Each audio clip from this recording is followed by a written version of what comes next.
All right, we are back. Welcome to the It's Your Perspective Talk Show. It's Tuesday, January 13, 2015. My name is David, a.k.a. Kimba, a.k.a. Christian, alongside Campbell Carter. Yeah, we got a special guest in the studio tonight. There she is right there. Welcome to the studio once again. Thank you for coming out and spending a little bit of time with us. Thank you, gentlemen. Thank you for having me. I look forward to tonight's dialogue. I think it started out on the right foot. I was saying with that poem my brother just recited, so to speak. That was really deep and humbling. All right. Thank you. Well, Abbelle, let's get right into this. How long you been? Well, first of all, what made you decide to open this, to do this services for the public? You know, interestingly enough, I think it was my calling. And you know, you just spoke about the fact that, you know, we are all kind of just a particle in the Master's overall plan. And I think sometimes in life you get to the point where you say to yourself, you know, I've been doing this, I've done that, I've prepared for X, Y, and Z, but what is it that I'm really called to do? And at the end of the day, I think that my calling really was taking my gifts and talents and education and using it to help others along, to help to grow my community, to empower others. And so that's how my business idea came about. That's how the thought came about, from that vein. And from there, you know, I went through the task that any entrepreneur or business person would say they would have to undergo in order to bring that thought into fruition, into manifestation, and, you know, do the paperwork and do the research and so on and so forth. And it's been a journey. And I've been on my own, so to speak, relative to not working in corporate America or corporate Virgin Islands or anything of that nature since about 2009. And I always tell folks that a lot of times our challenges are what makes us stronger. And I got into business on my own due to the economy's changes. I worked for a couple of EDCs, however, that kept changing. That situation has changed over time. Right. They've left the territory. And so it was like, you know, I can't seem to find a stable niche. And it came to me that maybe I should create that stable niche. And so from there, I've just been trotting forward daily, realizing that idea for myself, really being encouraged by persons around me that I also see that light and that talent in. I think everyone has that calling. Sometimes we just have to figure out what exactly that is and run with it. And I do believe that, you know, our community is just so built up with greatness and wonderful potential. And what my business does, not just for myself, but for the persons that we engage, is really try to shine that light on that potential and that path on how to reach those goals. And sometimes it's simply a matter of just figuring out what those goals are. And so we start from that point. Anytime a client comes in, you know, that's always my first question. So, you know, what are your goals? What do you want to be when you grow up? What is it that you want to do? And why is it that you've come to see me? And so persons come at different stages of their journey. And what we really try to do is just assist them, shed light, bring resources, open up doors, provide services that would allow persons to reach their financial goals. You know, we're big about sustainability, not just for our islands on a whole, but for our people individually, because in order for the collective to be self-sustaining individually, we need to be that too. Right. And so that's a matter of, you know, encouraging persons when it comes to their education, encouraging persons to seek that right path, that righteous path that's going to take them to a place of self-sustainability. Because I am, as much as I am, you know, I'm that business person, I truly believe that we are here to be lenders and not borrowers. And I say that, and how I interpret that scripture is for the fact that in order for me to lend to my community, then I too need to be resourceful. And so that means that we need to seek that path to be self-sustainable, because if I'm reliant on everything and everyone else for my life, for my livelihood, then I'm not going to have much left to offer someone else and to pull them along with me, especially when it comes to young people. In my business, I'm kind of starting to have this conversation maybe a little later on in the game, and part of our 2015 strategic plan is even working with the younger folks, because that's information that needs to be implanted from earlier on, when they still have a lot of energy and when they're finding themselves, and before they may take a path that slows them down from what they're truly called here to be. I think we need to be having these conversations with young people. However, currently we're dealing with a population that's making the decision at this point, usually in adulthood, whether it be a career change of path or a career path, a business path, so on and so forth. And again, I think our mission in a nutshell is simply to try to provide that assistance, to help to shed that light on a path of success. Did you have any mentors when you were early on getting into this? Did you have anybody that sort of brought you along the way? Absolutely. I sat and had a conversation with one of my mentors today. I'm sure she probably doesn't even know she's my mentor, but she is. And I was thinking to myself, thank God for my many mentors. Thank God for people that believed in me when I really didn't have an understanding of self. They saw me and they said, I really suggest maybe taking this route or doing this. I see this in you. And so that has definitely helped a lot. And even in times when I felt like, oh, I don't want to do this anymore, I'm tired, I give up, life is too hard, whatever the case may be, I've had the blessing of being able to look at other folks similar to myself that are doing great things, and so it made me to believe that I too can do it. And it's really important in our community that we all provide that mentorship one way or the other. We always walk like role models, because even when you don't think people are looking, they are, and you can either be an inspiration to a person or a distraction. You can either be a good lesson or not. And so I have definitely been mentored, and I'm so thankful for that. And I continue to be mentored. I continue to reach out to persons, and align myself with persons that are doing or showing me that we're on the same page, that we have similar goals. And I always suggest that, and I hope to be even that person for others. We offer mentorship programs through my nonprofit. We do networking amongst each other, amongst business persons. We share ideas, and it's most important for growth, because growth does not happen in a capsule. One has to be open to new ideas, new information. I was impressed when I walked into your studio, so to speak, and this is totally technology at its best. And so as a community, as individuals, we need to be open up to, again, new ideas, new information, new technology, so that we can become globally competitive, and again, that we can fulfill the master's plan in the best and the biggest way that's possible. That's it, man. That's it. Abbelle, how young of a person do you take in to guide them along their path? You know what? I'm going to share something with you guys. I have a grandson. He's 2 years old.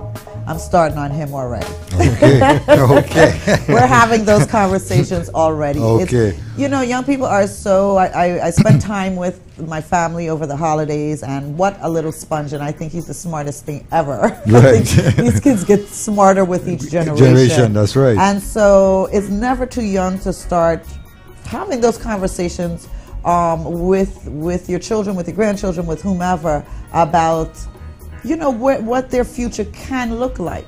Because it can, I say this to my children, okay, you can have a hard life or you can have a not so hard life. And so why not pick the path of the not so hard? And there are steps. Everybody's writing a self-help book or something.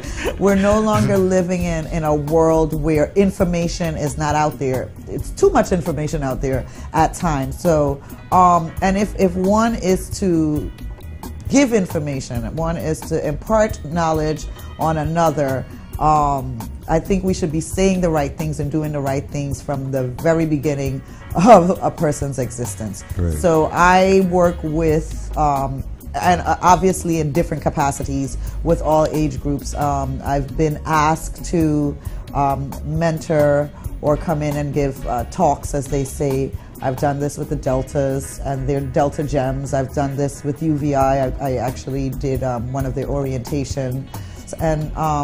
And you know, it's always, my speech to young people is always, you know, you've got greatness in you, you can do it, team up with the right people and the right information, seek knowledge, get involved in the right things, and I'm sure that you can really fulfill your goals. And in the very beginning, it's like, you know, you have to make a choice. I've been saying that quite often on my blogs and on my different pages recently after coming back from vacation. This is a choice, and that is a choice, and life is a choice, and wealth is a choice. And because I believe that, we need to choose and not just kind of allow life to kick us along, because, you know, there are times when we all kind of feel just kicked about, you know, circumstances or what they are. Yes. But at some point you got to stop and say, and today that was one of my blogs on Twitter, that, you know, no matter what circumstance I am in today, I get to choose tomorrow. And so with proper information, our young people and all of us can make better choices. Abbelle, can you give me the background into your education? Where did you start it from, and brought you to this point here right now today? Interestingly enough, I went to an all-girls high school, and it was why, this is part of the reason why you see a lot of my focus and drive and conversation is about building up other women. I didn't want to go to this all-girl high school. Of course, they sent me there kicking and screaming, but once I got there, I think it was one of the most incredible and molding experiences, is that I got the opportunity to really learn a lot about myself. Myself as a person, myself as a woman, and the role that I'm going to play later on in life. I wanted to go to medical school, however, shortly discovered that I have a fear of blood. So, needless to say, that did not work out. I still faint at the sight of blood. And I changed my focus to psychology and education because in learning about myself, it started to become very interesting, human behavior. Right. And why do we behave the way we do and do the things that we do, kind of from a scientific point of view. And I graduated from Rutgers University after 5 years. It took me a little while. I had already had my first daughter, so at that point I was a single mom, so the struggle was real, as they say. And I graduated with a dual degree in education and psychology. And the education part was because I wanted to walk with my first daughter through her educational experience. Right. So I actually got a job at the preschool that she went to. And I was a preschool teacher for many years. I was very interested, though, somehow in the administration of the school. I was very organized when it came to my classroom. And even though I dealt with 3- and 4-year-olds, my parents were often impressed with the fact, like, they said, you know, you operate this place like a little business. Like, these kids they know what time is snack time. They're beginning to show this type of independence that we haven't seen, you know, often in a preschool classroom. Right. And I was being mentored by highly professional educators who believe that, you know, a lot of learning begins from age 1 to age 5. So you got some serious work to do at that time. And so we worked really hard with our young people. Needless to say, fast forward, I was asked to take an administrative position in the school. And because of that, I had to go back and do classes in accounting and financial management, because the school that I worked at, the early childhood learning centers that I worked for, were under the umbrella of a Fortune 500 financial management company called KKR. They own Kraft, they own Philip Morris, they own KinderCare Learning Centers, and that's the schools I started out at. I was a director at that school, and so then they started to impart the education onto me and encourage me to understand financial management at its best and how to make any situation profitable, because this company was not a Fortune 500 if it wasn't for their diligence and their expertise, number one. And so again, I was blessed to be in that kind of environment, and branched off into running cost centers, doing what they call turnarounds for schools and learning centers that were financially in trouble. I managed the federal funds for the area of schools in which I worked at. And then I had my second child. My husband and I decided that we were going to visit other places because we lived in the city and the city was hectic. And we came to visit the beautiful Virgin Islands. I had family that was already here, also involved in business, and they said, come down, it's, Virgin Islands life is sweet. So I did that, and when I got here, I said, yes, I am home. This is it. To me, I felt like it opened up and said, welcome back to the Caribbean, because I was born in Guyana, South America, and so I am a person of Caribbean heritage. Right. My mom is, say all the time, totally still a Guyanese. We've lived in the States for 30 some odd years, right. And she's definitely imparted that on me, and always said to me that she enjoyed growing up in the Caribbean and what that was like and how that allowed her to be a child before she was rushed into adulthood, which is a lot of what I was seeing in the city. And I said, with two girl children, I think I need to slow the pace down and allow them to, play hopscotch and all those kind of things that, eat mangoes and have that freedom. And so I came back to the Caribbean, I came to the Virgin Islands with the intention of teaching. And that didn't necessarily work out, and so I started working with the EDC companies, and that's how I leaned then on my business knowledge and my accountant knowledge, and from there springboarded, as I stated before, when the opportunities in the job market started to decrease, I decided, well, maybe it's time to continue raising my kids without having to necessarily do the 9 to 5. Maybe starting a consulting company would be the best thing for me, and I meditated on that for a good long while. And Integrity Women in Business Center was the first business venture that came about from my path and journey thus far. Okay. Let me ask you, so have you always been in the same type of business, or maybe did you do something else and then you kind of switched over to this? I have dabbled, well, as stated, I was in the business of education, and then I came out of that and worked with the EDC companies, and primarily the ones that I worked in were some sort of service orientated. But however, you had to have that it doesn't matter the industry when it comes to business. The financials of the business is the crux of it. That's the bottom line. And my mentors would always tell me, you can sell anything. And we are selling.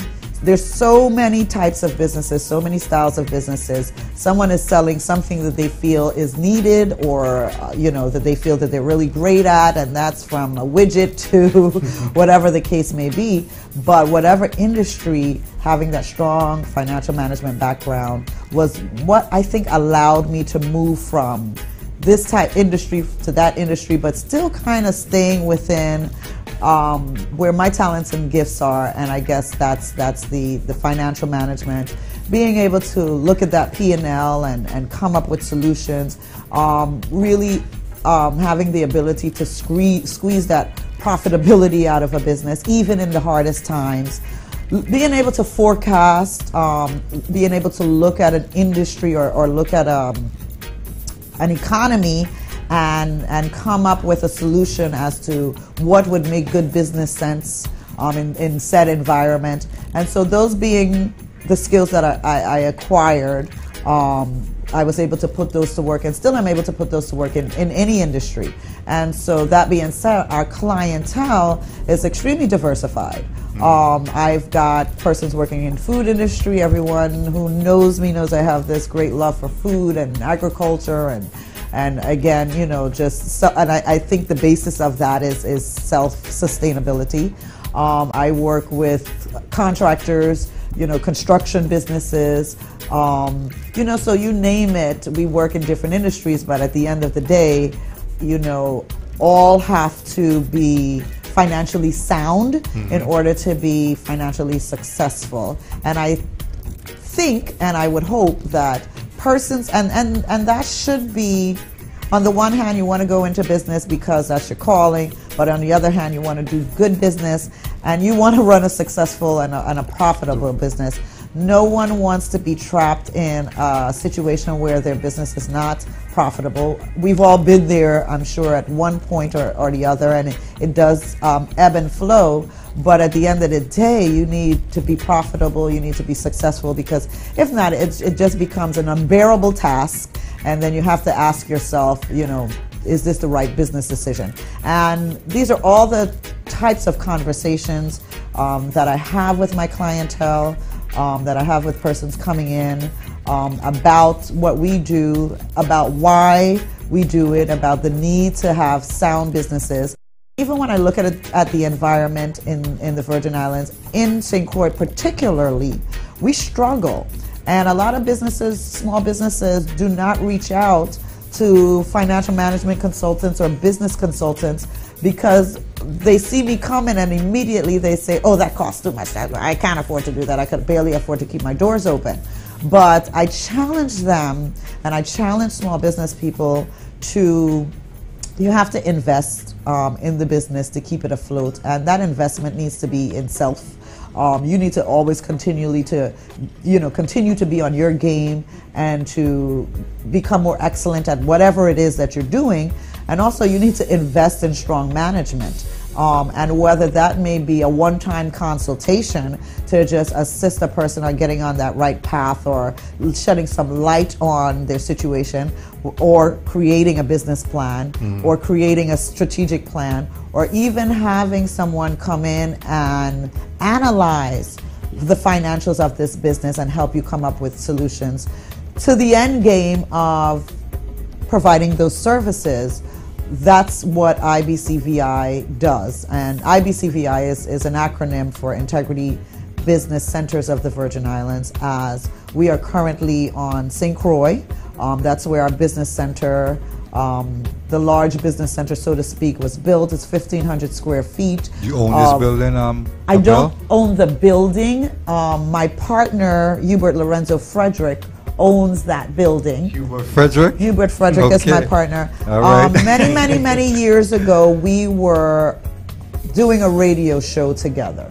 Anthony Weeks, Money Talking More, Hubert Lorenzo Frederick, Syed Galani, and then they called me in, you know, the girl, to give the female perspective. And to shake them up. They didn't know that, but that's what happened. And we became this great dynamic team of creative minds, and from different perspectives, as we're talking about, you know, our perspectives. And so Hubert really had that insurance and definitely that banking.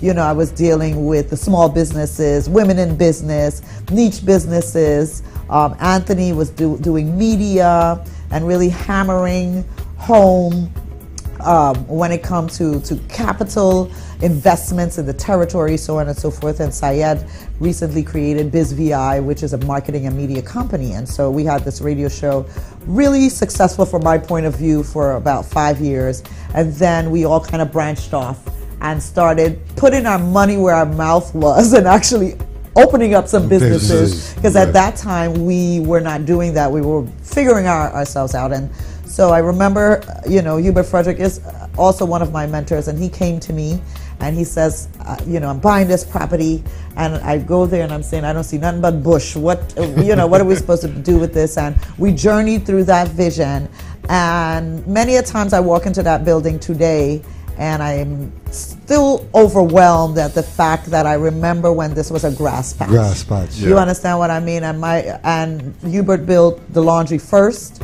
Then he brought me upstairs to this roof, literally the roof, and says, okay, you need to build your office up here. And I'm saying, boy, you crazy, that's too much. What am I going to do with all this? And you're making me nervous. And again, he's like, you know what, we've talked about this. We've preached about this for years. Now it's time to show and prove.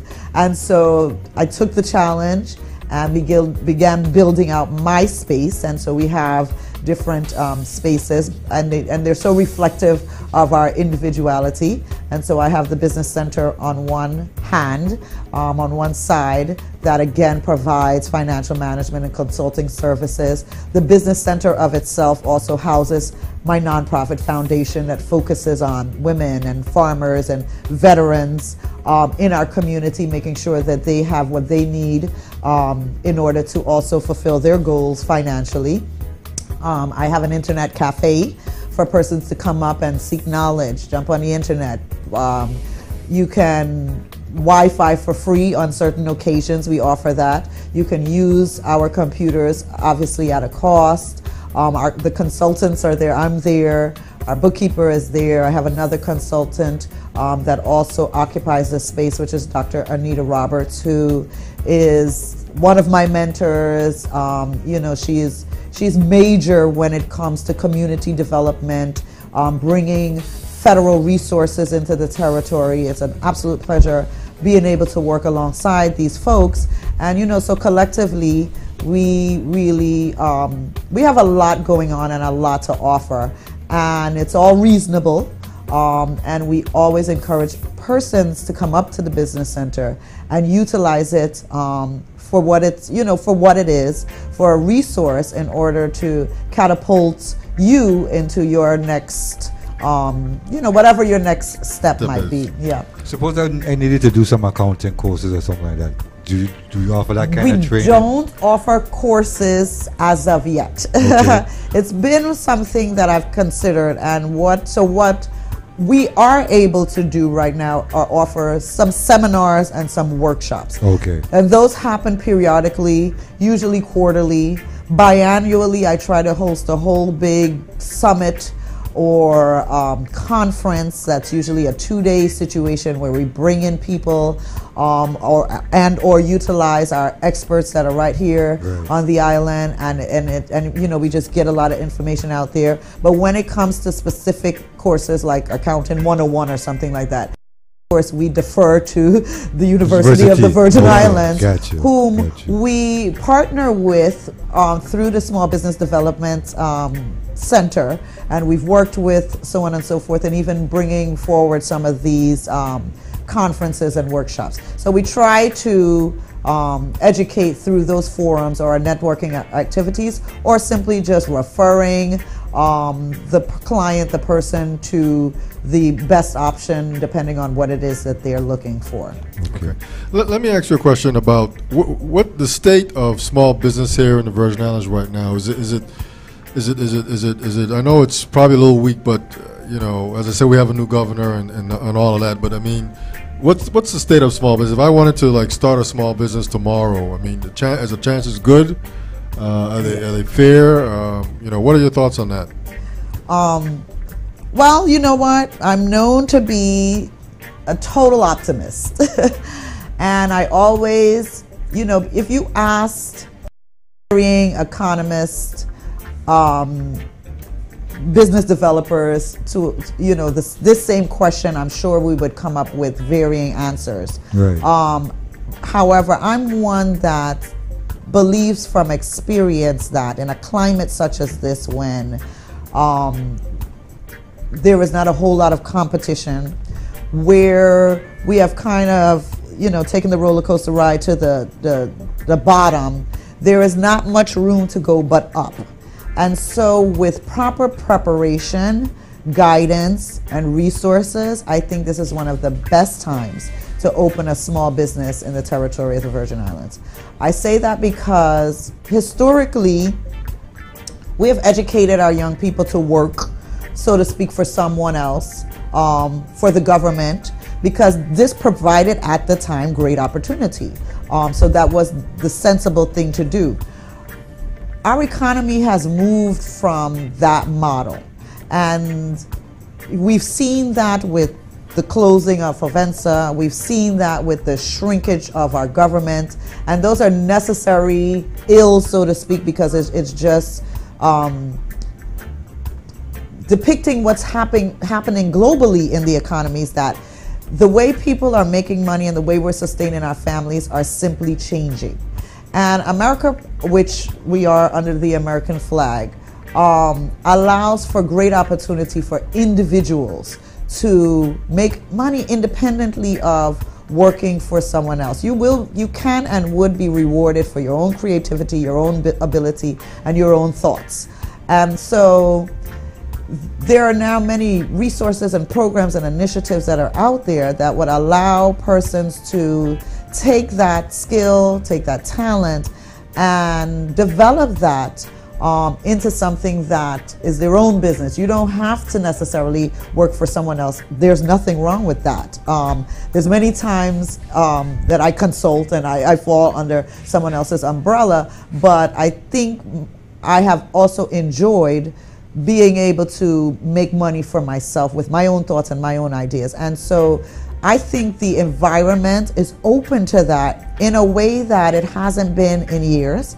I think the environment is suggesting that many of us really think about becoming entrepreneurs, because when it comes to what we consider those stable jobs, that's no longer.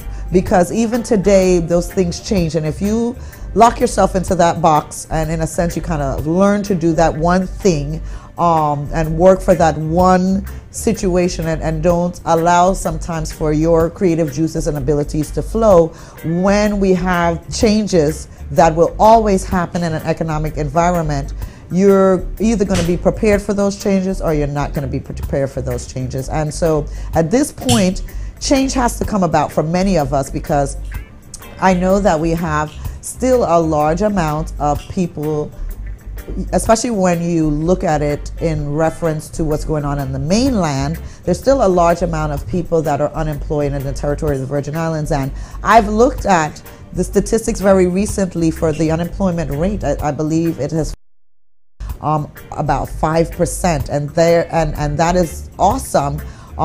It has is not that here been or is that that nationally? low nationally Okay. since 2008. Ours is still pretty high. I'm thinking, last time I checked, it was about 13. It may be somewhere about 11. But what happened stateside differently than here? Because it wasn't that they went and opened up a whole lot of new manufacturing companies and big refineries and things like that. Because if you look at what's going on in the States, a lot of it, these manufacturing companies and refineries are closing as well. So it's a mirror effect. So what has happened differently there? Why is the unemployment rate less? And so much less than before. And if you look at the rate of small businesses opening, you'll see that that has increased as well. And so there's a correlation between the decrease in unemployment and the increase in entrepreneurship. And so that being said, you know, as a person who studies economies and finances and so on and so forth, and because we continue to mirror, so to speak, even though we lag behind somewhat in time what goes on in the mainland, if this has been what has been working for these communities, and we can always find a community that's very similar to our own, yes, and then we can say that we can plug in some of their success stories and make them our own. Right. I am a big believer in not necessarily having to reinvent the wheel. And so you look at a model. And for many of our challenges, when I'm asked, you know, how do you think we should get out of this? Well, why don't we look at how such and such got out of the same predicament? Right. We tend to think that we're that different. And what we're going through is that different. And of course, our existence is unique. But believe me, there are other communities that had an oil refinery or a major manufacturer that went under and left thousands of people jobless, just like they did here. The advantage, of course, of the mainland is these people get to drive and maybe go to and more easily relocate, whereas we have to leave the island, but the islands. But in other instances, they've found opportunities right in their communities by saying, you know what, okay, the manufacturer or refinery is gone, but what is it that my community needs still? Some still need food, some still need childcare, some still, you know, and then you begin to see the opportunities. And so what we need to do as a community is look around and not so much focus on what we've lost, but focus on where the opportunities are. And in a barren season such as this is the perfect economic opportunity to begin planting those seeds. And why not be that farmer? You understand what I mean? Why wait for somebody else to come in and see the opportunity? Because in the work that I do, you know, off-islanders come all the time and say, you know what, this is a beautiful place. Who doesn't want to live there? Tell me about St. Croix. Tell me about the Virgin Islands, and tell me about the opportunities that are there. And there's a slew of them. And so I often encourage our local Virgin Islanders to take opportunities because they're there. And you know, we need to be having these kind of positive and not the woe is me conversations that we have in order to really see, again, that those opportunities are there. So I would definitely encourage persons who are thinking that, you know, maybe it's my time to open up a small business to at least take that risk, take that journey. It's better to say that I have and maybe it didn't work out than to say that I didn't even try at all. Try it all, yeah. But I have a new company coming up, and I don't know nothing about business. What kind of services that you offer to set a company on its way? Well, we often say it's from conception to the exit plan. And so whenever, you know, if you have an idea, you need to see us, a business coach, a business counselor from the very beginning, so that we can assist in helping you with that, you know, to kind of bringing that idea out and making that idea, turning that idea into an actual business plan, turning that business plan into a business and making that business successful. And there's a path and there's steps. And so we assist the persons, you know, from the conception, just growing that idea into an actual business, and then we offer services that can help to sustain that business, help that business to be successful. And the exit plan is at some point, you know, retirement. You may be even thinking, you know what, I want to do this for 5 years, hand it to another family member, sell it, so on and so forth. So we work with you, because it's easy to say, I want to open up a business, but what does that actually mean? And so it's highly recommended that you're coached through that process, right, in order for it to really mean, or for it to really be a viable business, a viable idea, a viable business. How, like, any business coming up, I hear people always say like 5 years is a judgment point for them. Do you feel that same way after your 5 year in business? You're supposed to reach your, I mean, you're supposed to be to level off now and be able to control your expenses and all of that stuff? You know, in personal experience, and one thing I can say, my business idea has had the advantage of, I've always worked with business coaches and business professionals. And so I have had really, really good guidance along the way. And very recently in January, we made our 5-year mark. And I had this conversation with a colleague of mine who said the same thing. Like, you know, if you could make it through the 5 years, because you realize, he said to me, you realize, Abbelle, most small businesses go under within the first 5 years. So we've got to, you know, think about the amount of energy that needs to be put into the businesses 1 through 5 versus our business clients 5 through 10, right, and look at what the different challenges are. And I said, you know what, in retrospect, yes, for me, even with my knowledge, the help that I've had, I worked with EDA, I worked with SBDC, I worked with SBA, I got all the cushioning and all the help that was out there. The first 2 years were extremely difficult, and especially because of when I opened up, 2008, at the time that the economy began to decline. Yeah. People started to leave. Whenever you lose population, you lose clientele. Yes. People started to become more aware of pinching that penny. Hold on that So, tighter. you know, for a business such as myself, financial management consultant, that sounds like a luxury. That's not a need. So I didn't necessarily have people knocking down my door. And so the first 2 years, I revamped that strategic plan, that business plan a couple of times because we just were not making our financial, revenue projections. Right. Hence, we weren't, the bills, the expenses were high. The expenses were more than What was coming in. what was coming in. Yeah. We've got 1,500 square feet that we have to keep cool. So our electric bills, we are going through a lot of the challenges that many small businesses go through. But what I think got us to year 5, and I woke up one day saying, oh my goodness, it's year 5, and I definitely don't feel as stressed. And if I had to plot what has happened, it's been a whole lot of determination, a whole lot of the fact that we're not giving up, and I didn't start this to let this community down and not provide the services. I want to be that role model. I want to be able to ride that wave. Again, if I can do it, I feel as though others can do it as well. So let's see what it takes and what's needed to be done. And number one, you got to keep a good credit rating, so to speak, because you have to have that before getting into business. There's some preparation that one must have. You have to have some savings because, again, in the ebbs and the flows, when things aren't going and your cash flow is not there, what are you going to fall back on? You're either going to have your savings, whether it's personal, the business. You may need to have to go back to the bank. You may have to go back to your investors. And so you may need to change your business model. So there are things that can be done. But if with all and everything that you have 120% is not pumped into that business year 1 through 5, it can be very difficult because being a business person is no easy task. It's a lot of sleepless nights.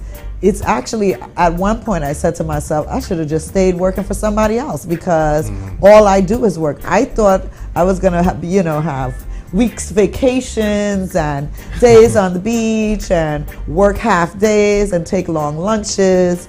And sometimes I get home and I'm saying to myself and to my daughter, because I still have a daughter at home that I'm supposed to be providing for, that, wow, I just did a 16-hour day.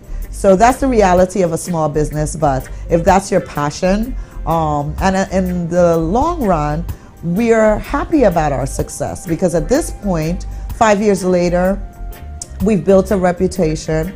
It's a reputation that people can count on relative to what we produce, the services that we provide. And so now I don't necessarily have to go out there and sell as much. Now it's to the point where customers are coming in, the word of mouth is starting to spread. And so that is what starts to happen around year 5. If you've made it to that point, it gets a little bit easier because now you become known as a viable business entity in your community. Does your business have any competition? You took the way you do you have any competition? Do you have anybody else that does the same thing like you? If you ask me, no. You cannot get better than this. However, realistically, there are many accountants out there, and great ones at that, and I've even mentored with them. There are CPAs out there, there are bookkeepers out there, there are persons who prepare taxes. You have the SBDC and SBA that does business coaching, so on and so forth. Where we lack in competition, there is no one place that does all of that in one. Right, and so we have created a business center facility that you can get all things business in that one spot. And even if we refer you to an SBA or an SBDC, because there's some services that they provide for free because they're federally funded and they're able to do so. Right. And so sometimes, a lot of times we bounce off of each other because at the end of the day, I'm encouraged by seeing new businesses open. And so we try to collaboratively work with even what may be considered our competition, because for us, our clients' success is number one. So whether that is utilizing our services or even me having to say, what, I think your needs would be better met if you went over here and worked with this person, this entity, I don't have a problem in doing so. And because I think that the basis of our mission is having that collaborative spirit when it comes to community development, right. Economic development, we don't even necessarily see each other as competition in that sense, because I even find that my competition sends me clients. Because there's certain things that we have the capacity to do that they may not have the capacity to do. And the needs in the territory are great. And in many businesses, I can say there's more than enough to go around. And what you have to do is find that thing that stands out, that sets you apart from, any other entity. And, for my business, because it's my brainchild, so to speak, a lot of me is a part of IBCVI & Co. and Integrity Women in Business Center. That thing is me. That thing is Abbelle. That thing is my passion. That thing is my staff. I think we're unique, and you're just not going to find that anywhere else that you go. Right. And so I think our customers appreciate that special touch. That customer service. A lot of my customers, and I think about this, my customers probably should not have my cell phone number, because of course, there are times that, I can't rest for the fact that if they can't find me in the office, that they'll call me. But they appreciate that, and that's a service in a sense that I don't want to take away. Right. And so for all those things, it makes us competitive. Not just on a local sense, but even on a global sense, because we also are able to communicate and work with businesses and investors interested in coming here, or just interested in the types of services that we provide. Okay. So here in the Virgin Islands specifically, when you're trying to start a business, I mean, do you sort of hand walk these new clients to the different agencies here, or you just kind of explain to them what they need to do and just kind of send them on their way? I hand walk them. I think that's the teacher in me. If they come in for our services, and this is business development, we actually process business licenses out of our business center.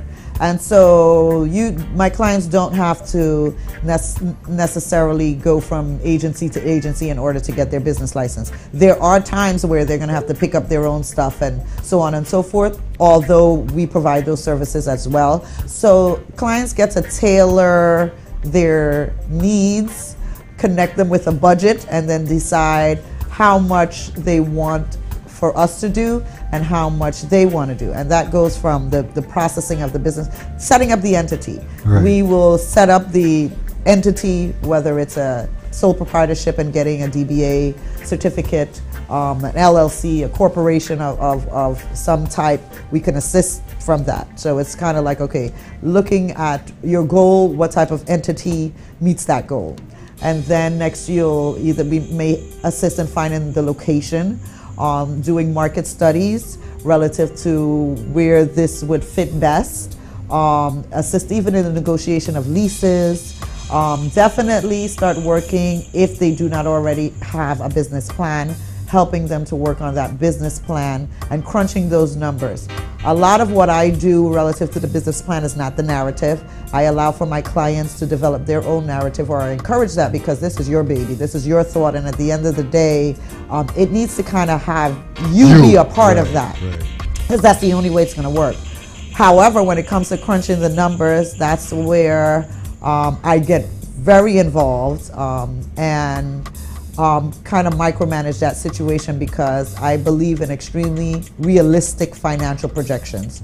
ones that you can really stand on, because this business plan is something that you're gonna, when you're like in the mode, when you're in the operation, you're gonna need to go back to it and reference it. Right. You know, I projected that I was gonna make this amount of money this month, this year, and I haven't. You know, in what areas do I need to look at, and what areas do I need to tweak? So I work really succinctly with our clients when it comes to the financial projections, so that we have a business that really stands a chance of making it. And then from there, we walk you through, you know, getting the business license, making those necessary phone calls, so on and so forth. And from there, then it's kind of, you know, they get in their operations. We also kind of consult with businesses. We might do bookkeeping for a business for a year or more, depending on their needs, until they get their feet wet, or they hire someone to do so. We do their taxes at the end of the year, or quarterly, or depending on whatever the specifics of that business is. And it gets to the point where, you know, at some point the businesses don't need our coaching and our services as much, and may just meet with us annually just to do taxes, or whatever the case may be. It may be that they're thinking of growing the business, and we come back to the table and do a strategic plan relative to growing the business. So there, you know, we can definitely walk with our clients throughout the whole lifetime, the whole journey, the entire journey of their business. Okay.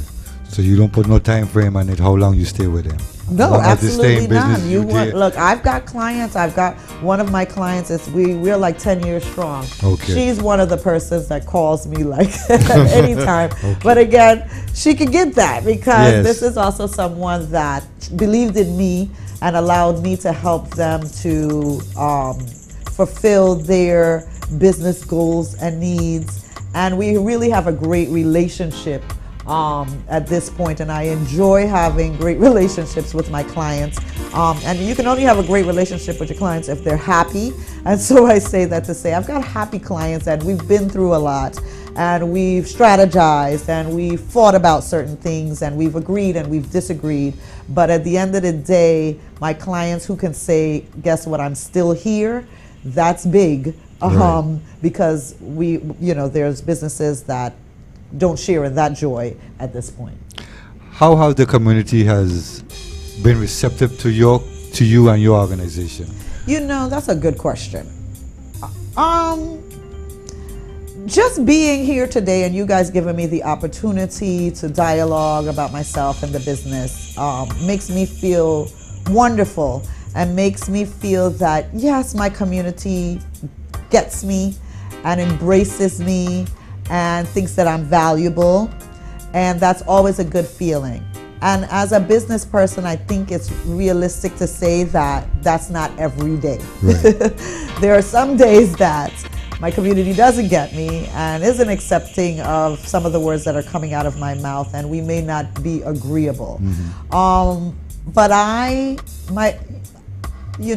always have good intent. I make mistakes, and I've been called on those mistakes, and I accept that. And then in my triumphs and successes, I think people have congratulated me and celebrated with me at that point. So there's some days where I feel as though, our value is so realized, and there's some days that I feel, I wish that, our community would embrace us more, utilize our services more, feel comfortable with this new business, trust us. Because in the type of work that we do, trust is a big thing. Yes. And so we always strive for excellence and always strive to do better, so that we could be like the number one small business developer in the territory of the Virgin Islands. But that's something that we're still working towards. Right. And I see that you're opening an office over in St. Thomas. How soon you plan to do this? Well, that office is actually already open. It's already open. That's our annex office, Nice. and we opened that office 2 years ago. I love my St. Thomian brothers and sisters because, and this is interesting, the dynamics between St. Croix and St. Thomas and St. John. I think all the islands are so wonderfully unique and special. And when I go over to St. Thomas, they were like, so you're doing one on St. Croix? Oh, we want you to come and do that with us over here. And so they really encouraged to at least do a smaller office, so to speak. I don't have the big business center setup. I actually share the office with other consultants relative to real estate, hotel management, and all kind of other things. But at least it gives me a place to go to and lay down my briefcase when I go and consult with clients that are in the St. Thomas, St. John district. Oh, okay. So talk a little bit about. I read a profile. One of the other things that you deal with too is, I guess, as part of helping businesses along in this current state. There's this whole thing of social media and websites and that part of the person's business. Yes. Do you deal with that as well? I encourage that is what I do. I am a big social media junkie. Most people who are on social media with me see that I post to Facebook often. I blog on Twitter often. And it can be, at any time, and just a thought might come to my mind. But I do that also as a marketing tool, because I realize that the world that we live in today, that's kind of the way you even get people to learn a little bit more about who you are and what your business is about. Yes. One of the things that I've noticed with the different businesses that I've dealt with here on St. Croix is the fact that because the island is small, so to speak, we assume that everybody knows us and everybody knows where we are and everybody knows what we do. And I can still tell you that 5 years later, I had a young lady come in to me just the other day and was like, I didn't even know that this place existed. And so that means even though I have the business cards and we advertise sporadically in the newspapers, we have a radio show, I hang banners outside the building, Right. Even with all of that, there are still persons that don't know we exist. And so how do you reach out to a broader base? And I mean, social media is it. And so even though I am no social media expert, I do align myself with persons in that industry, and they constantly encourage me. And I, of course, then encourage my clients that you also need to have an internet presence. And in taking different workshops and seminars myself, they straight up said, if you're not on the internet, you don't exist as a business. And so we want to be out there. We want clients to know that we exist. And so, and it's free advertising for the most part, not necessarily a website, but at least the Facebook and the Twitter and so on and so forth. And not that you should just look for free advertising. Again, one has to invest in their business. And so investing in websites that actually work for you in the sense that could collect payments, that you can sell on, so on and so forth, are a big business booster. It's a great way to open up your market because, again, geographically, we live on in a small island, smaller islands.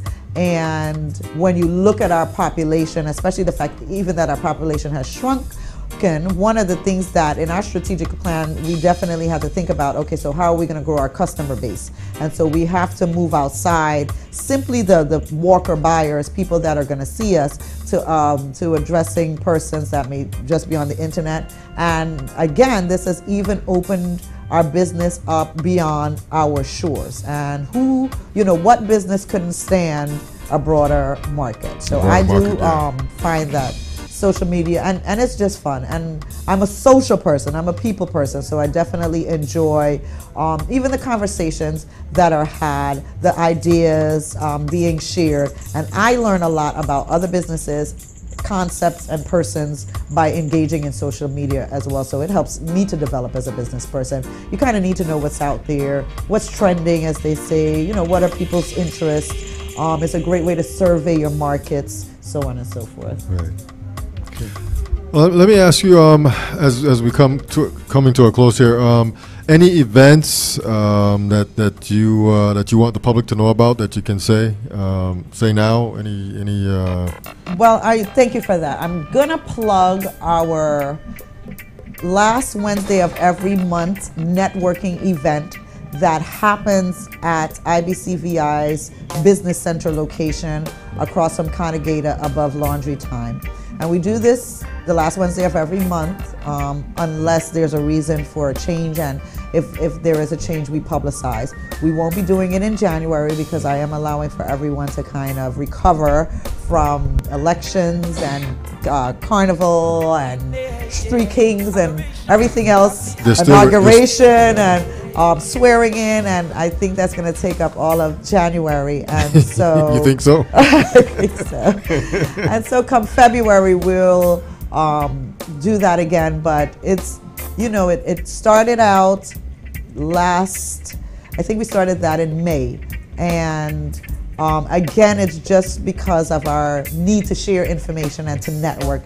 Networking, whether socially, or on social media or in person, is major when it comes to business growth and development. You meet wonderful people, you share ideas, you find new clients, you trade resources and referrals, and it's just really nice to be in a positive environment, speaking to other business people. It gives you that feeling, you know, I'm not alone in this journey of entrepreneurship, and we just have a really good time. So that's something that even if you're thinking about getting into business, then it's time to start rubbing shoulders with business people. If you're in business, it's always a great time to be rubbing shoulders with other business folks. And it's open to the public. Anybody actually can come up and just have this networking fun, so to speak, this you know, share in this event.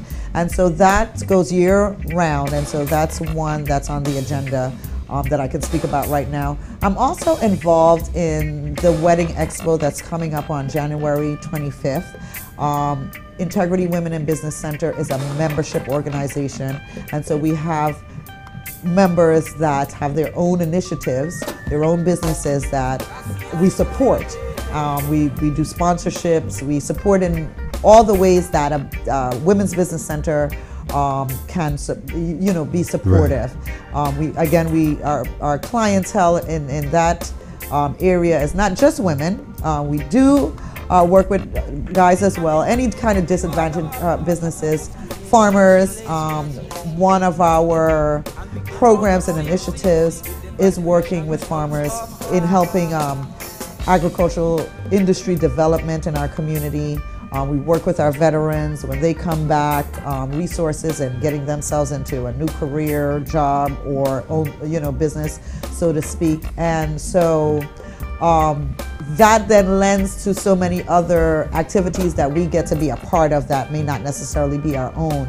So one of our members, Dr. Denise Bennerson, she's Homeland Collection. She's a photographer. She came up with this wonderful idea in the theme of putting St. Croix back on the map.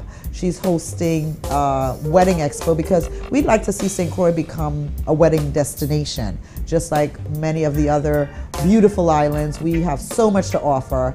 And this expo is a means of getting that information out there to the outside world and to, you know, locally, and showing businesses how they can market to persons coming in to the wedding industry. And so it's going to be the 23rd, 24th, and 25th, different activities. The 25th is the culmination of the expo, which is happening at the Sunshine Mall. So you're going to have different activities and booths and everything to do with weddings at that time. And we are involved in that because, again, our core mission is economic development in the territory of the Virgin Islands. And so those are the two things that I can think of right off the top of my head. And of course, if you blog with me, if you connect with me on Facebook, our Facebook page is Bella's Place, IBCVI. My Twitter name is Bella #1, Bella's Place #1 at Twitter. So those are ways to connect. We also have a website, which is www.ibcvi.com. I have to tell you it's under construction because we're doing some wonderful new marketing and promotional things for the upcoming new year, but you will be able to find out you know, what's going on, what the activities are, events coming up, initiatives, programs, offerings, and basically, you know, just staying in touch with our full-service business center. Okay. One of the things we like to ask too is, did we forget anything to ask That you wanted to talk about. that you wanted to mention? And the one thing that comes to mind real quick, can you talk a little bit about, you mentioned veterans, and I guess you provide some services for veterans. I'm a veteran, so I'm sure we have some veterans listening. I mean, what specifically do you offer for veterans? Financial independence and business development. And when I Okay. say financial independence, that is such a broad word. But let me just say this. Integrity Women and Business Center is a nonprofit, a 501c3. And so our mandate and what we say to the federal government that we do, the offerings that we provide that allows us to be tax exempt, is the fact that we work with a disadvantaged population. A lot of times the federal government has, you know, they do the studies and they have specific focuses. And so we try to align ourselves with that that focus. And one of them is when women succeed, America succeeds. We're very much in line with that mode of thinking, and that's a federal initiative. It comes out of Congress. It's a discussion that is had, and that is, again, empowering and encouraging women financially to open up businesses, to just get on that right path, equality in the job place, so many different things, and because we feel that if our women are taken care of, our families are taken care of, our communities are taken care of. Our farming community, same thing. America has really moved away from small business agriculture, and there is a mission to sustain small farmers, small agriculture, and definitely all the conversations that I've been having politically and everything else, business development wise in the territory, is our agriculture industry needs some energy, it needs some attention, and so again, it's a disadvantaged industry, and so that falls under our umbrella. And the same thing with our veterans, especially when we have many that are coming back from this war that's been going on, and we even still have persons going. When they come back into the territory of the Virgin Islands, where can they go to reacclimate, find out what's out there, to get resources, and maybe to look at, you know, what job market do I want to get into, or what business market do I want it to get into, so that, again, I can self-sustain from this point. And so those are the type of services. I guess, again, it would be coaching, bringing those necessary resources to all of these disadvantaged persons in our community. Okay. Soup, you got any more questions for our guest tonight, Abbelle Bakr? She is a Virgin Islands local business entrepreneur. No, not at this moment, but off the books, off the records, when we close down and shut down, we're gonna step into it. Okay, well, thank you, guys. Abbelle, again, we thank you very much for taking a busy time to come and grace us with your presence here in the studio, and continue to do what you're doing, because I know you're providing a very intricate, very important services to our community. And I appreciate you bringing me here to share that information. I thank you very much. Okay. Our guest tonight is Abbelle Bakr. She is a local business entrepreneur doing big things here in the Virgin Islands, specifically St. Croix. At the IBCVI. Right here across from Cannegator Ballpark. Yes. Soup, any final thoughts, man? Again, thank you, Abbelle. Rastafari lives, one perfect love. Yeah, and we like to say one perfect love is our prayers and his blessings. When you put it all together, you got one perfect love, man. We'll be back tomorrow night, Wednesday. We have another guest lined up. Want to give a shout out real quick to Wasi. He's floating around here somewhere.